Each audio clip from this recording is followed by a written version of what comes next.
Have you ever wondered what Spider-Man would look like if he lived in a city consumed by crime, corruption, and fear? Not the friendly neighborhood hero we all know. Not the wisecracking web-slinger from Queens. But a broken detective hunting criminals in the shadows. That's exactly what Spider-Noir gives us. Set in a dark version of 1930s New York, Spider-Noir introduces a world where gangsters run the streets, politicians can't be trusted, and heroes have almost disappeared.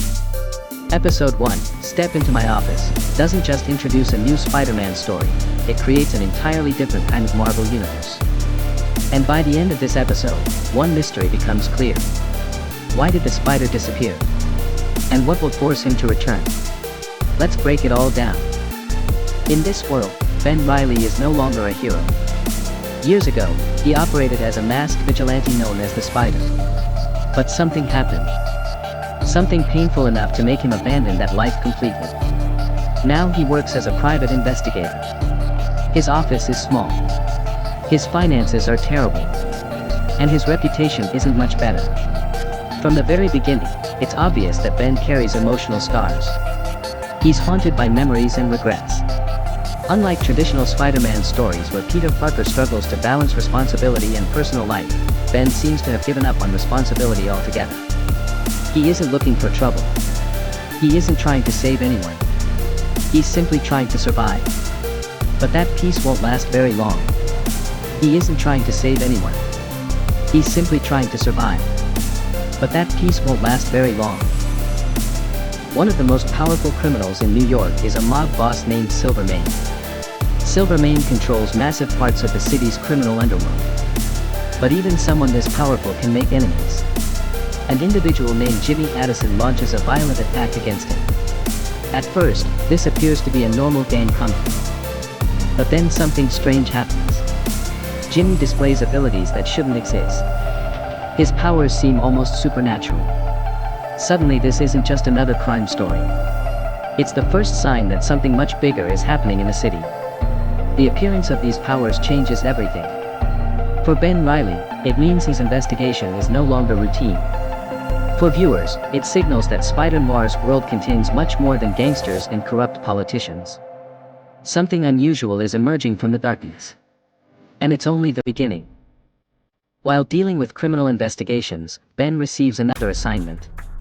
This time he's asked to investigate a woman named Cat Hardy. She's a nightclub singer with charm, mystery, and secrets. Her husband suspects she's being unfaithful. At first glance, the case seems simple. Follow Cat. Gather evidence. Get paid. Move on. But like every good Noir mystery, nothing is what it seems. As Ben follows her movements, he discovers connections to powerful individuals.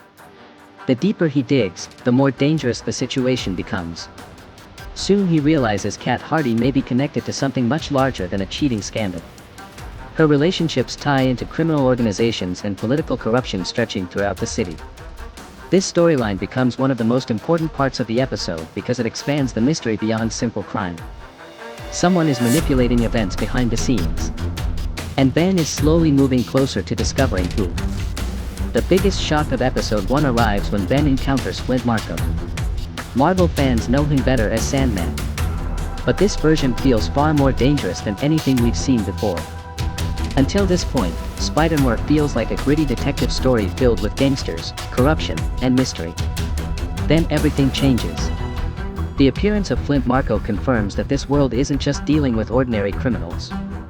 Something bigger is happening beneath the surface. The rules are changing. And Ben quickly realizes that detective work alone may not be enough to stop what's coming. For the first time, the threats facing New York feel larger than any single investigation. And if more powerful individuals begin emerging from the shadows, the city could be facing a crisis unlike anything it's seen before. Throughout the episode, Ben spends most of his time running from his past. He's tired. He's broken. And he wants nothing to do with being a hero anymore. But every clue, every danger, and every new discovery pushes him toward the same conclusion. New York still needs the Spider. Ben may not want the responsibility. But responsibility is finding him anyway. By the end of the episode, he realizes he can no longer stand on the sidelines and watch. Sooner or later, he'll have to choose. Stay hidden. or become the Spider once again. The ending isn't about defeating a villain. It's about Ben accepting a difficult truth. No matter how hard he tries to leave his past behind, he can't escape who he really is. The city is pulling him back into the fight. And the mysteries surrounding Silvermane, Cat Hardy, Jimmy Addison, and Flint Marko are only beginning to unfold. The final moments make one thing clear. Ben Reilly's retirement is over. The Spider is Episode 1 succeeds because it doesn't just introduce a new superhero story. It introduces a broken man searching for purpose in a city drowning in corruption. A detective trying to outrun his past. And a former vigilante slowly realizing that New York still needs a hero. But this is only the beginning. Because the deeper Ben digs into the city's secrets, the more dangerous the truth becomes. And Episode 2 is where everything starts getting even darker. Want Episode 2? Subscribe, like, and share now, and follow Trend Reactor on YouTube and Instagram for more Spider-Noir and trend breakdown.